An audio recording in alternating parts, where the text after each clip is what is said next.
Step number 4 is adding the right form of to be verb. आणि आता हे जे पुढचे जे दोन स्टेप्स आहेत, step 4 and step 5 are very very important. Okay, so pay attention. To बीचे काय काय फॉर्म्स आहेत ते आपण ऑलरेडी बघितलेले आहेत. जरा पटकन एकदा बोलायचं तर काय असतं त्यात, ॲम, इज, आर, वॉज, वर, बीन, बिईंग आणि बी. ओके, सो ह्यातला कोणता फॉर्म कधी वापरायचा तर ते ठरतं ॲक्टिव्ह वॉइसमध्ये काय वर्ब आहे त्याच्यावरती. ठीक आहे, as you can see in this table, if in active voice there is V1.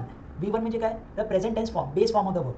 जसं की ईट, राईट, प्ले असं जर असेल तर आपण टू बीचा कोणता फॉर्म वापरणार आहोत, am, is, are, present tense form वापरणार. ठीक आहे, जर सेंटेन्समध्ये V2 फॉर्म असेल, पास्ट टेन्स फॉर्म असेल, म्हणजे एट, रोट किंवा वेंट किंवा टूक किंवा प्लेड, तर मग आपण कोणता फॉर्म वापरणार टू बीचा, वॉज किंवा वर. ठीक आहे, if in the active voice sentence we have am, is, are or was, were followed by ING form of the verb, जे नॉर्मली प्रेझेंट कंटिन्युअस किंवा पास्ट कंटिन्युअसमध्ये येतं. राईट, आय ॲम रायटिंग किंवा शी is laughing किंवा दे were taking. Okay, असं.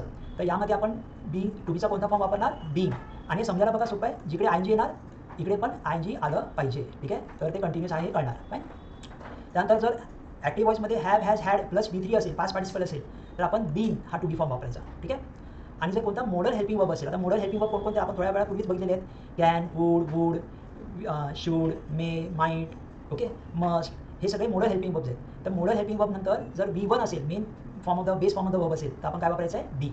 ठीक आहे, तर हे पण अगदी सिम्पल असं काय म्हणूया टेबल आहे, जो समजायला आणि लक्षात राहायला सुद्धा तितकाच सोपा आहे. ठीक आहे, आता हे वाक्यामध्ये याचे काही एक्झाम्पल्स बघूया, म्हणजे आपल्यामध्ये ते रिइन्फोर्स होईल. ठीक आहे, सॉरी.